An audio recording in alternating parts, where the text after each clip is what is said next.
Hi, welcome to episode 403 of the Corner of Knit and Tea.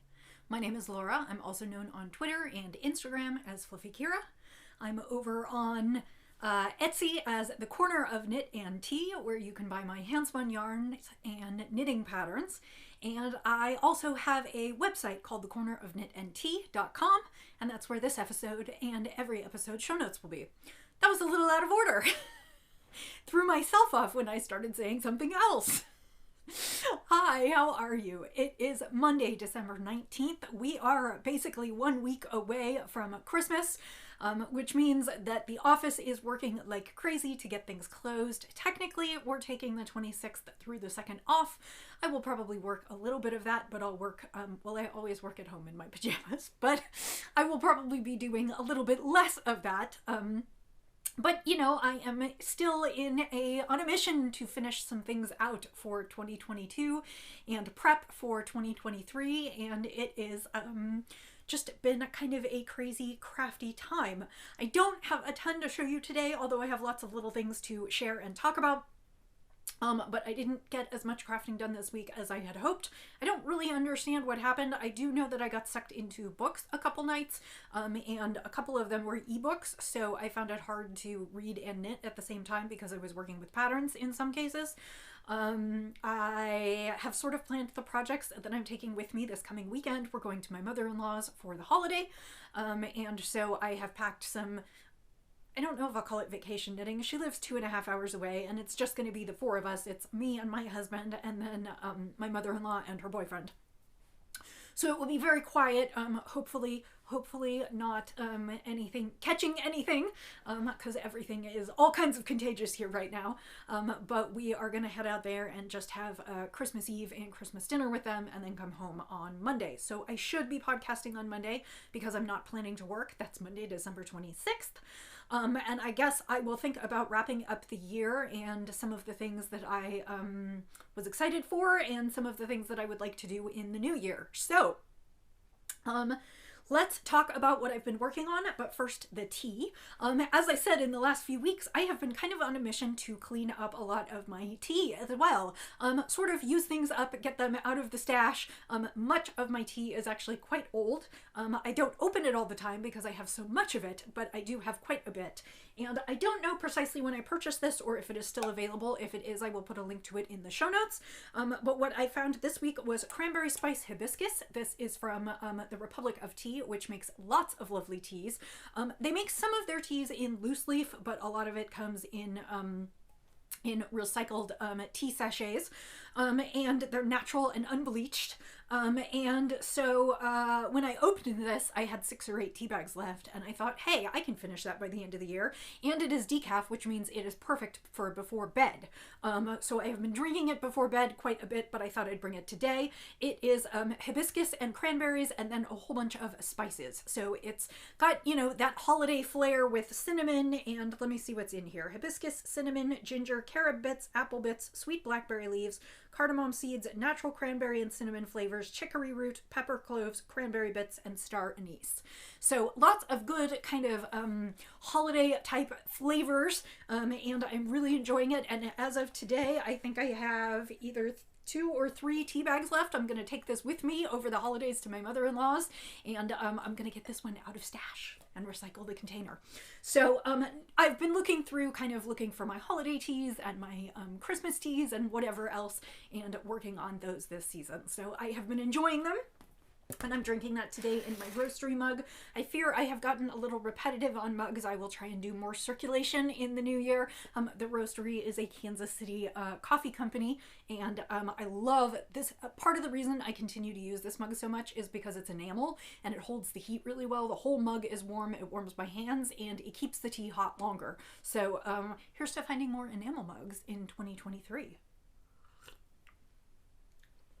That is just really delicious. So, I had a few things that I brought that I'm sure I've showed you. Yeah. You can see my co-host here, Gnorman, with a G. I finished him last week. I'm pretty sure I showed him to you with the beard and the hands and the nose. Did I get that far, or was I not quite done yet? I cannot remember. He is the Choose Your Own Adventure Gnome by Sarah Shira. I did him as part of a knit-along, although I failed the knit-along. This was in the fall. Imagine Landscapes. All the patterns are available on Ravelry, and I believe she has a PayHip store as well. And I knit this entirely in my handspun. The hat was a pink skein that I had tried to do a gradient spin and clearly not done it quite right.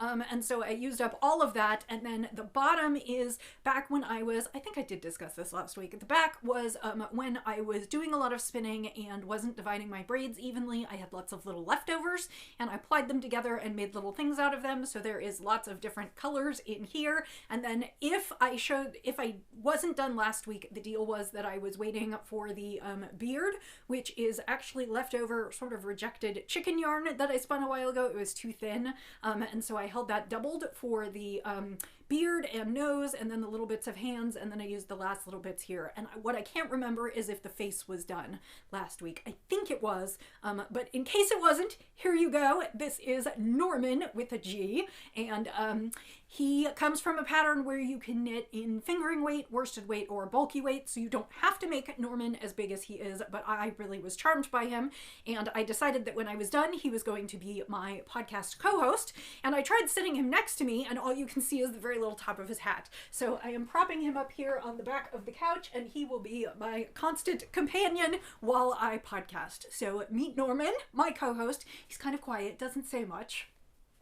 Okay, the second thing that I thought that I would bring back and cover, just because I got a fun pom-pom for it, is the Rachis hat. This is the hat that I finished last week. I made it in LL Yarn Co. in her merino silk cashmere DK, which is gloriously squishy and lovely. The pattern is really nice. It is Rachis by Woolly Wormhead, and I knit it completely as written. It's lovely. I made it a little bit slouchier than I think it needs to be, and then I found this fun pom-pom. I got the pom-pom from Pam Powers Knits. I will put the link to that in my show notes. And what I really like about it is that it's a ribbon, and it came with a little wood etched laser disc that says Ikigai Fiber pom pom button, and so you can use that on the inside to kind of hold your pom pom in, and then I can take the pom pom off when I want to wash the hat.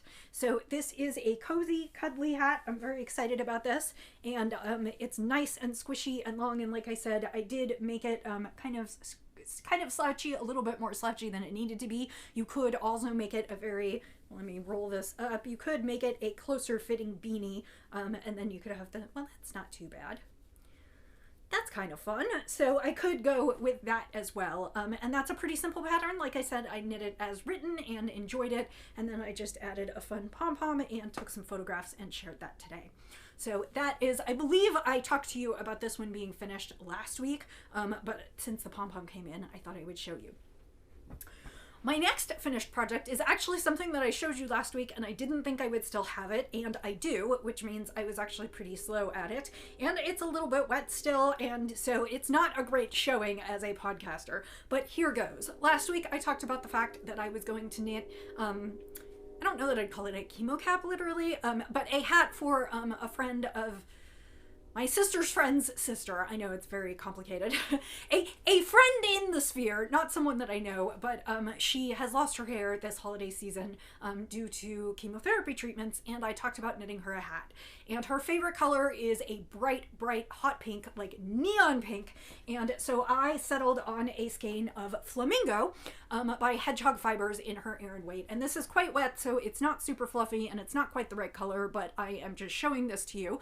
And the reason that I still have it in my house is because, quite frankly, I had a little trouble deciding on a pattern. I cast on a couple different things. I couldn't decide whether I wanted to go cabled or plain or precisely what I wanted to do. And the more I worked with the yarn, the more I realized that despite the fact that I had felt it in the shop and it felt pretty soft, it wasn't like, ooh, buttery soft. And normally I don't think that's a real big issue, but I do know that for people who undergo chemotherapy and lose their hair, oftentimes they have a lot of skin sensitivity, particularly because it's not a part of their body that is usually exposed. It's usually under their hair. And I also know that some people have some side effects from the chemotherapy that also include increased sensitivity. So I really wanted this to be super soft, and as I was knitting this yarn, I realized that it was soft, but it wasn't like buttery soft, next to the skin soft, you never want to take it off soft. And I really wanted this to be that kind of a knit. And so what I decided, and it sort of decided my pattern for me, what I decided is that I wanted to knit a double thick hat so that I could knit a hat, and then I could knit the lining for the hat. And so what I decided to do is I decided to use Isolde Teague's Musselburgh hat, or Musselburgh hat, which is a great hat where you start at the top of the hat and you increase, and then you knit the hat all the way through to the other end, including a lining, and then you decrease into down to a pinhole, and then you go ahead and fasten it off, and then you shove the lining inside the other part of the hat, and you've basically got a double thick hat. And then if you fold the brim up, which you can because it is long, then you have a quadruple thick hat. And so my thinking about this was that I would use the pink as the outside, and then I would use something else for the inside that would be a lot softer. And as I went through my stash to try and figure out what would be super soft, I came upon a couple skeins of Felici from Knit Picks. Felici is Knit Picks self-striping sock yarn. It is a superwash merino and nylon blend, and I actually wore some of my Felici striped socks last week, and they are probably the softest socks in my drawer, bar none. And I decided that that was probably a really good bet for putting inside a hat.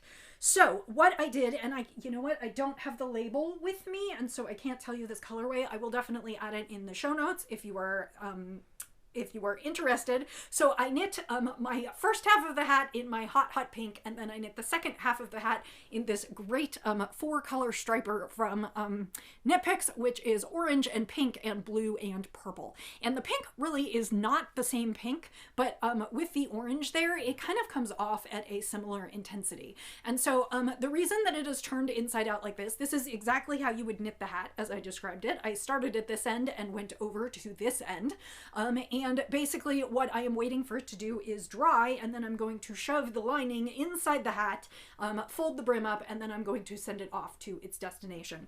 I may actually help the hat along. I do have a drying rack that will go in my dryer so that it can stay stationary, so that it won't get agitated, and then I can put it on a cool heat. And I'm thinking I might do that just so I can package this up tonight and get it out. I expect that it will not arrive before the holidays, but because of the holiday post being slow, I do want to get it out as soon as I possibly can so that it will get to her soon. She lives in Chicago in winter, and so I'm sure she would love a warm, cuddly, squishy hat. I will talk about just a couple things that I did that to accomplish this pattern, and something that I wish I had done a little bit differently. So, like I said, the pattern has you start at one end and you work your way all the way through to the other end, and then you start at the center of the hat, you increase, and then you work all the way through to the other end and you decrease. The hat is written in a ton of different weights, or the pattern, I should say, is written for a ton of different weights. You can do anything from fingering all the way up through DK, and stitch counts and the like are given to you on the basis of what your gauge is. And actually, the fun part of this is that there really isn't, you don't actually have to do a gauge swatch for this hat, because as you start to knit the hat, you start at a very small number and you start increasing. And once you've knit about, I don't know, an inch or two, you have enough to measure your gauge, so you actually don't have to do a gauge swatch before you start. One of the things that I did to complicate this pattern for myself, however, was I was using an Aran weight on the outside and a fingering weight on the inside, and so I needed to compensate for that somehow. And what I did is I looked at, based on the gauges that I was getting from both, I looked at the pattern numbers, and what I did is I basically increased to a number of stitches right before, or right as I started the fingering weight, to make sure that the liner would not be a ton smaller than the outside of the hat, and I also dropped a couple needle sizes. One thing that would be interesting to try is if you wanted to stick with the same number of stitches, you could just try knitting those fingering weight stitches on a slightly You could just try knitting those fingering weight stitches on the same size needle and see what you end up with. My concern was that I was knitting Erin, and I was knitting it on a size 6 so that I was getting a nice dense gauge. And then when I switched to the fingering weight, I wanted it to be at least enough to kind of be soft and have coverage. I didn't want it to be big and open because I didn't really want some of the other yarn to sort of come through. I wasn't sure how much daylight would come through or how loose a gauge that would create. So I dropped down to a 4 to knit the fingering weight, which gave me what I wanted, which is definitely not a tight, dense knit. It's very loose. It is like not something I would ever use for socks, but it is perfect for the inside of a hat lining. Now, the one place where I could have done things differently is I went ahead and did my increases on the very first row of the fingering weight. And if I had it to do again, I would do it on the second row of starting with the fingering weight. And the reason for that is that it made the edging on my Erin weight really uneven. And I'll show you what I mean here. You can see very clearly where I have, if you look real close, the edging is very kind of wobbly here, and you can see some of the places where I added an additional stitch, because when I made one right and one left using my fingering weight yarn, I was making the one right and the one left in the loops of the row below, which was still the Erin weight. So what ended up happening was I got a lot of crowding right here at the line, and what I could have done to make it better is I could have knit the entire first row in fingering weight, and then I could have increased on the second row, and it would likely have not made a huge difference in the circumference of my hat, but it would have kept this edge here a little tidier. You can see those little holes, which are right where I made the stitches, and they add a little bit of bulk to the Erin weight that I didn't really want added there. So that is the only thing that I would do differently were I to make this again. You could also knit the inside and outside out of like one full skein of fingering weight, and you do not have to switch them, although I think switching them is kind of fun because you can have the other color peek out of the brim, or the way this is finished, it actually could be worn either direction. So technically it could be a reversible hat and she could wear the stripy part on the outside. However, I have been told she is a massive neon pink fan, so that is why I chose to do that basically as the outer edge.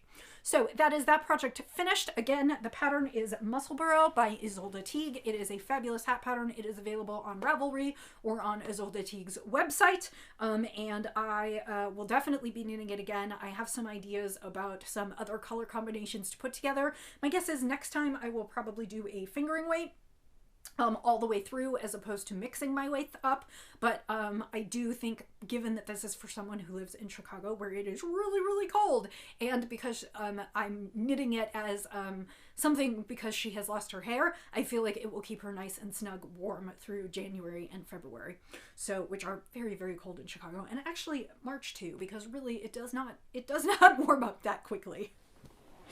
So that is the bulk of my knitting for this week. I did put a couple more rows on my blanket, though I did not bring that in to show you because it kind of looks the same. My plan was to take that with me as a project over the Christmas weekend, and oftentimes we play games and do jigsaw puzzles and watch movies, and so my hope is that I'm going to finish that this weekend and then move on. I finished the number of repeats that are technically written for the blanket. I am on my one additional repeat now, and I don't know if I will add a second one. I still have plenty of yarn, although when I went through the bag to pull out, remember how I said I had 2 more skeins of the main color yarn and I didn't know why I had so much? It turns out I did not. I pulled out those 2 skeins of the main color, and I realized that one of them was a skein almost exactly the same color, but it was an entirely different yarn that I had wound for an entirely different purpose. And I don't know how it ended up in the bottom of that bag, how I never got back to it. I guess I didn't do the project that I had wound it for, but as it turns out, I only had 1 skein left of the main color, which makes lots more sense to me. And so I may actually continue going until I run out of yarn. I haven't decided. That said, I do think I will probably finish it this coming weekend, so hopefully when I come to see you on Monday, it will not be washed and blocked, but it should be done, and that will get my second whip off the needles that I had wanted to get through the end of the year. The one that leaves me with is the oyster cardigan, and I mentioned in my last episode, I think I have decided to pull that out, and I will make something else with that yarn some other time during the year. I don't know exactly when yet, but that will basically have my needles, quote, clear for the new year, and I am very happy about that. So I do have one additional cast on, and I had talked to you about this last week, and I have only done a very little bit. I plan to do a little bit more tonight, but I thought I would show you. Whoops, my pen dropped. Basically, this is the Zen Zip Tee by Suzanne Nielsen, and I am knitting it in Zen Yarn Gardens yarns. It is their superfine fingering, and I'm knitting it in some mini skeins that come in some fun colorways, and then I am using as my main color black. And I have not gotten into the black yet. That is what I'm going to do tonight. But I knit the very first section. The pattern is written in 12 sections because the pattern is worked kind of, I don't want to say sideways. It's worked top to bottom. So basically this is the front, this is part of the, well, technically this is part of the back panel of my sweater. And this is what I accomplished this week. So this is 20 rows. It is half the back panel of the sweater. And I knit this in one of the speckled colorways. And now I need to do a decent sized section of the black before I get to the side panel. So I basically need to wind that up. I have the yarn here. I haven't wound it up yet. So I just need to wind that up tonight. Again, this is Zen Yarn Garden Superfine Fingering. It is their 400 yards to 100 grams, 90% superfine superwash merino, 10% nylon, and this is in the colorway Midnight, which is basically just black. So I'm going to work on that this week and hopefully have a couple more sections to show you when I get back. This is another thing that will come with me for my holiday knits, but if I don't get to it and I have to work on this more at, you know, the last week of the year and in January, that is fine. I cast this on knowing that I wanted to make some progress before our next session for the knit along, which is the first week in January, but I'm not too fussed about exactly how much I get done, and this certainly was not going to get done before the end of the year. If it gets done by the end of January, that is a-okay, fine with me.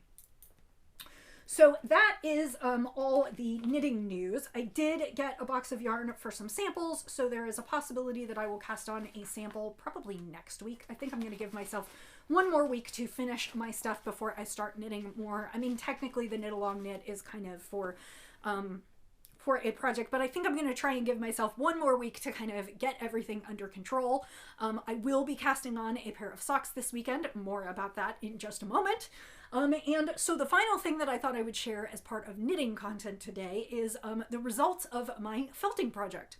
So last week I showed you a sweater that I have had in my stash for a long time. I knit it for the 2010, the event that was formerly known as the Revolympics. So basically I knit it in the I can't remember whether it was the Summer Olympics or the Winter Olympics. I guess 2010 would have been Winter Olympics. So I knit it in winter of 2010, and it is called the Climbing Vines Pullover, and I know who it's Joelle Miller-Rue, I think is how you pronounce it. I have the link on my, well, I guess maybe I didn't put that in the notes. I will put it in the notes this time. It was from an Interweave Knits issue back in 2007, 2009. It was a long time ago, right around when I first started subscribing to the magazine, and the cover model was absolutely stunning, and she was wearing it in a dusty pink. I knit mine in a teal. And so the pattern is basically a plain pullover. It is done in pieces, and it has this section of like a vine lace, which is the climbing vines portion. And last time I showed you that I had gotten a hole right near the edge of the panel, and I don't precisely know what caused the hole, but the yarn had snapped. And so there was a very tiny hole, and luckily the yarn was pretty woolly and tweedy, and so it kind of stuck to itself and it didn't really come undone. But I really needed to do something to preserve the sweater, and I wasn't quite sure what I wanted to do. I had a quick look through the stash, and I don't think I have any of this yarn left anymore. And about a week after I discovered the hole, I saw an advertisement, or I saw a post on Instagram from my local yarn store that they were now carrying felting kits. And I thought, oh, that would be a really interesting use of a felting kit to try and felt over a hole and see if that would make a really good mending technique. And so the idea for the technique was absolutely not wrong. The execution of the technique was just fine. It was super easy. I love it. The final opinion on it is mixed, and I'll talk to you why. So my hole was right here. And you can see that I have gone ahead and felted over that with a little bit of fiber that was in a similar colorway. And I went ahead and the hole was like right about here, I think. And so I went ahead and felted a little, I think I went a little bit bigger than I needed to, but I felted over it on one side with a needle, or sorry, I needle felted. So I used a barbed needle that I showed you last week, and then I put my sweater on a foam pad that I could kind of insert the needle into, so I had it as a background, and I went ahead and did it from both sides of the sweater. So you can see that I went and did it from the inside of the sweater, and on the inside I actually made the patch a little bit larger because I really wanted to be sure that I covered the hole from both sides. So I would say ease A+, definitely easy. I just pulled out a little bit of the fiber and kind of formed it in a little bit of a circle, and then just started needle felting it, and right away it stuck, and it held fast, and like I said, I did it on both sides. My technique, probably a C, because I first started it. I probably could have done a slightly smaller spot. I also opted to go for fiber that I thought was really close to the yarn, and as you can tell, it's not 100% a match. It is a close enough that it's not like a huge eyesore, but it does create this felted area that has no stitch definition anymore because it's just all felted together. And while I tried to sort of create the columns that you might see in the knit stitches just to preserve that a little bit, that was not so successful. And so I next time would probably emphasize going even smaller if I could. I might start on the back first and get that big area done so that then I could go to the front area. When I got to think about colors that I wanted to do, I ended up going for a color that was very, very close, but as I said, not really a perfect match for this. And honestly, this is the only part of the process that I am not 100% pleased with, and this is not anyone's fault. I just didn't think through it carefully. My only problem with this sweater now is that when I hold the sweater up, it looks like I have an oily stain of something right about here. And that was not exactly my intended finish for it. Now, I will say, based on that, I don't know that I would have liked had I used a really contrasty color here, because then I would have had a patch of a really contrasty color there. If I had done that, I probably would have done something like a heart or a flower and tried to felt that a little bit so that there was a detail. I did think about doing a flower, and I still could in the future if I decide that this is not the perfect fix for this. Really, like I said, my only complaint is that with the color that it is, it's just a little bit dark, and it ends up making it look like I spilled something on myself rather than I mended my sweater. And so not a huge complaint. I probably will wear this sweater mostly around the house until I figure out what to do with it. I am super happy with the fix. I mean, I do think it was easy. It was a great idea. I would 100% do it again. I think I would just give different thought to colors. Maybe I could have bought something a little bit lighter so I could have blended it in a little bit. And if I could have found the yarn itself, I wonder if I could have needle felted the yarn itself on there, which actually would have been like a perfect match. So notes to self: 1, consider color when you're doing visible mending.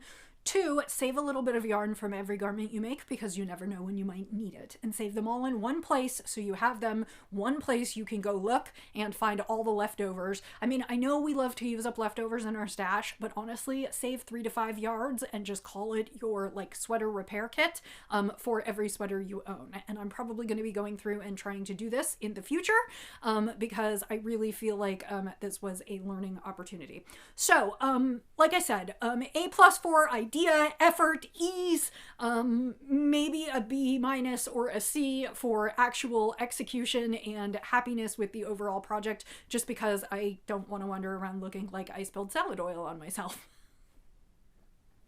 So that is my update on that. Okay, very quickly, we're going to go to spinning. I don't have a lot to talk to you about here, so I'm going to wrap it up and get you on out of here. I am spinning my Christmas sock yarn. I worked on a whole bunch of other things and delayed a little bit, and so now I am up against the clock to finish. I have the first bobbin finished, and again, this yarn was, this fiber was from Hello Yarn, and it was absolutely not a Christmas colorway. The colorway is called Not Crying. I am sure that it is a reference to one of the shows that Adrian was watching at the time, because that's how she names a lot of her fiber. It is golds, and then it's greens and reds, and when I saw it, even though I knew that it had nothing to do with the holidays, I thought it would make a really great holiday yarn. So I have divided it in half. This half is the small repeats spin. I'm doing basically a fractal spin. The other half, I divided the braid just in half, so it's going to have really long color repeats, and I am halfway through that. So basically I have an ounce of singles left to spin, and then I need to ply. That is my plan this week, because this is going to be my sock yarn for my Christmas Eve cast on, which is courtesy of Little Bobbins Knits. If you check her channel, if you were a fan before, she actually has put out a small Vlogmas Advent post. Basically what she does is she gathers several days together and then posts them, and it is really sweet. It's nice to check in with her once a year, and she does have a new sock pattern for Christmas Eve this year, so if you are interested in that, you can check it out. I will just be using my one of my standard vanilla sock patterns for handspun yarn, and so I won't be literally knitting her pattern, but I always cast on Christmas Eve to start a special pair of socks for myself, and so that is this yarn, and I will hopefully finish it, wash it, dry it, and get it ready wound in time to leave, and I will take some pictures so you can see the progress along the way. Which leads me to say that I will be starting another spin. I don't know that I'm going to get to this week. In fact, I'm pretty sure that I'm not, but I thought I would show you anyway. Last time I ordered from Kim Dye's Yarns, I found a beautiful braid. Actually, I think I ordered this from my local yarn store when they got Kim Dye's Yarn in, but I might have ordered it from Kim Dye's Yarn directly. I cannot remember. This is a braid of 75% Polworth wool, 25% Tussa silk. Polworth is one of my favorites, and the colorway is Smooth Operator, and it is just all kinds of plummy and wintry colors, and I'm really, really loving these. I just wanted kind of a moody spin for the winter. This will go up in the shop when I finish it, but I expect it will be a couple weeks before it is done, because, as I said, I will not be here for much of this weekend, so I will not be spinning then. But that is going to be next on my wheel. So I think that is it. I will not see you again before the holidays. Hanukkah started last night. I confess I do not know when Kwanzaa starts, but I do know that Christmas will be this coming Sunday, and it will be before I come back. So I will just say, in order to address everyone who celebrates a multitude of holidays, happy holidays. I hope that you are able to enjoy a little bit of relaxation. I know that the holidays can bring lots of stress, and sometimes family you don't want to see, and all kinds of things, but I hope you can carve out a little bit of time for yourself this holiday season, for some cozy crafting, and if you enjoy spending time with family and friends, please find some people you enjoy spending time with and spend time with them. And I will say happy holidays, and until I see you next time, happy knitting, happy spinning, happy sipping, and I'll see you in a week. Bye.